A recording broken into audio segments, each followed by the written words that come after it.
is saying here is that if you know that you are not naturally qualified to be what God wants to use you for, you will handle it with care. If you know that you are not naturally qualified to be born again, it is by choice. Let me choose this person. Whether he was an armed robber before, that is not my concern. He must be my minister. Whether he was a swindler, 419. Whether he was a prostitute, I am making choice of this one. And it's going to be my own. People might protest. That is not the issue now. That is a matter of choice. God has chosen. That's the language. He has chosen his choice. That you, all of you here, and our brethren elsewhere, you are God's choice. And the choice is not based on merit. It's just the way God likes it, that's all. And so we should not disappoint him. See it that way. It is then you will not mess up your life. You will not disappoint God. You will not disappoint him that has chosen you. That was the cycle, the propeller that helped David throughout, because he was a nobody. He was nowhere. He has never been on the platform. He doesn't even have money to buy handset. But God communicates him in the bush.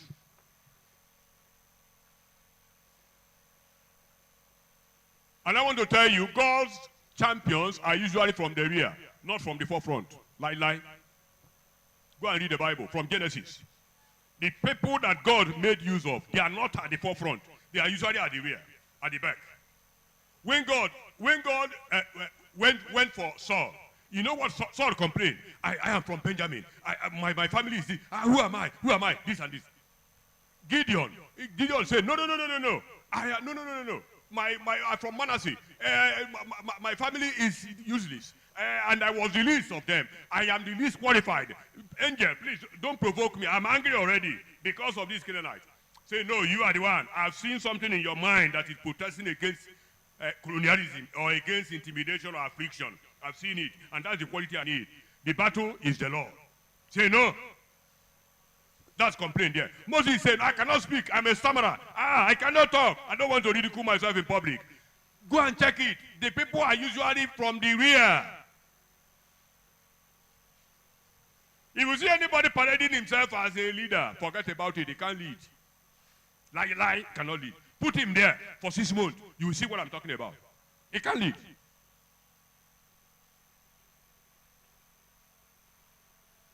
You know, look at a practical example. The late Aloko of Iloko Ijesa. For more than 10 to 15 years, they've been pulling the man to come and rule. He was in the U.S. More than 15 to 20. They've been begging him to come and rule. Yeah. Go to Iloko now.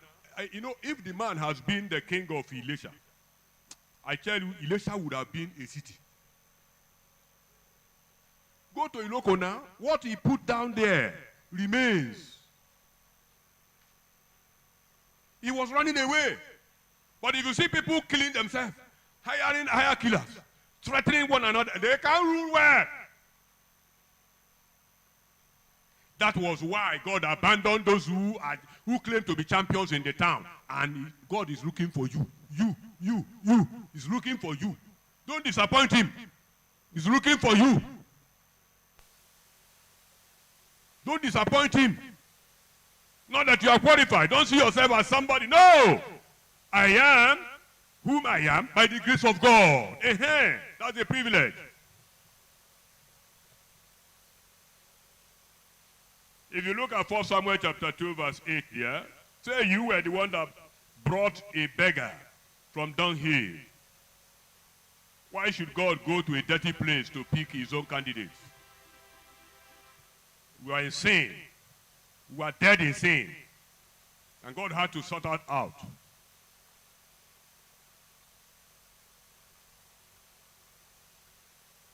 And even Jesus, that God picked,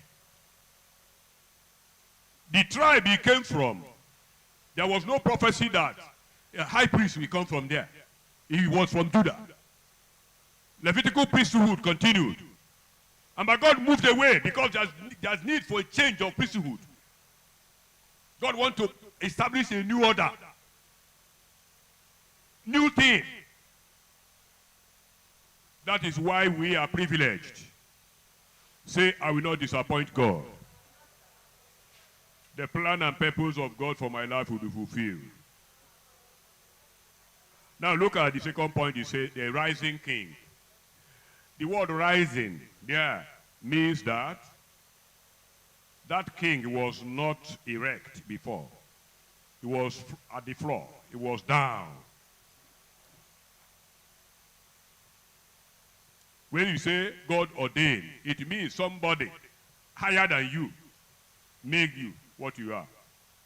We are alive today. Many of our friends whom we attended primary school or around us, they have died. And nobody will sue God for that. That we are alive today is because of this purpose. That God say, devil, I'm going to show you something. I will raise up a generation that will silence you permanently. They will place their legs on your neck, and that's the end.